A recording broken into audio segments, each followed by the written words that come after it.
İnvest Akademiyaya xoş gəlmisiniz. Sizinlə mən Fərid Əbdülzadə. Gəlin birlikdə bir sualın cavabını tapaq.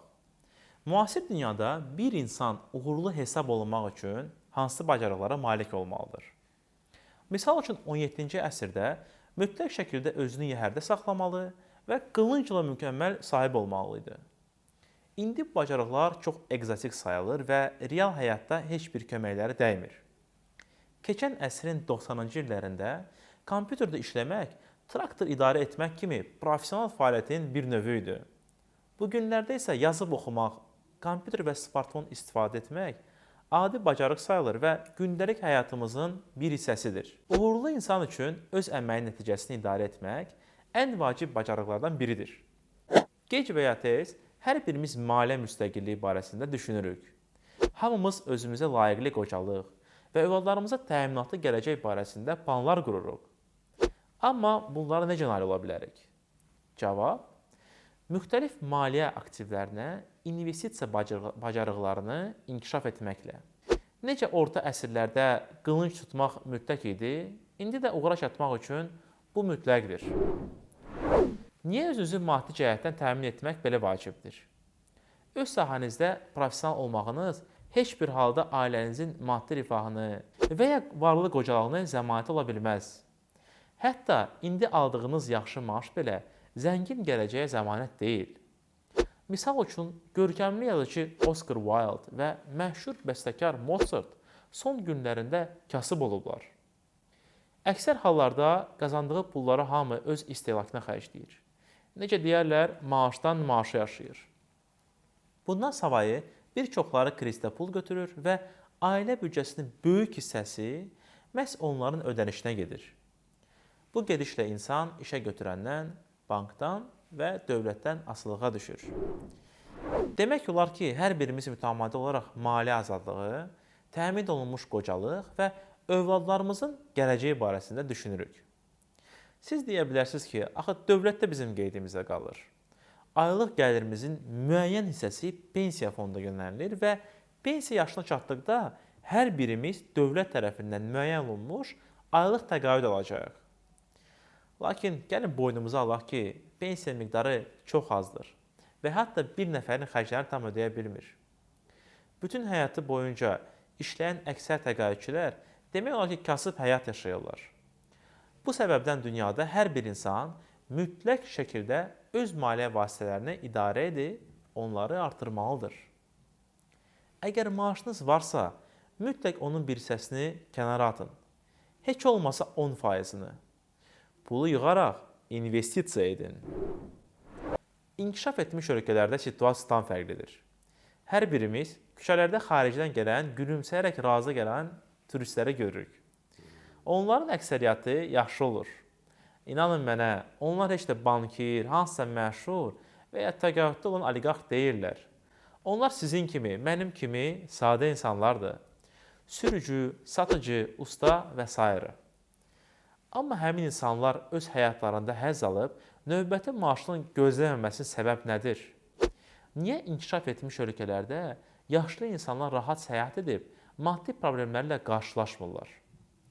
Məsələ ondadır ki, qərb ölkələrində investisiya mədəniyyəti kifayət qədər inkişaf edib. Bu ölkələrdə yaşayan əksər insanlar artıq cavan yaşlarından investisiya edirlər. Misal üçün, ABŞ-da əhalinin 80%-nin qiymətli kağızları var və investisiya fondlarına edilən əmanətlər bank depozitlərindən 2 dəfə çoxdur. Orada heç kim soruşmur, investisiya nəyə lazımdır? Onlar artıq cavan yaşlarından sərmayə etməyə başlayırlar. Düzgün investisiya müddət keçdikcə nəinki sizə maaşdan əlavə gətirir, hətta zaman ötdükcə sizin maaşınızdan daha çox gəlir gətirəcək. Gəlin bu cədvələ diqqət edirək. Göy rəng sizin maaşınızı göstərir. O müəyyən vaxt artır və sonra stabilləşir. Təqaüddən öncə biraz azalır və daha sonra ən aşağı səviyyəyə düşür. Burada sizdə maaş yox, yalnız pensiya qalır. Yaşıl xətt sizin yığımlarınıza işarə edir. Onun bir hissəsini xərcləmirik və investisiya yönəldirik. Təqaüdə yaxınlaşdıqca investisiya ayrılan məbləğ azalır və artıq pensiyaya çıxanda biz daha yığmırıq. yalnız qənaət etdiyimizi xərcləyirik.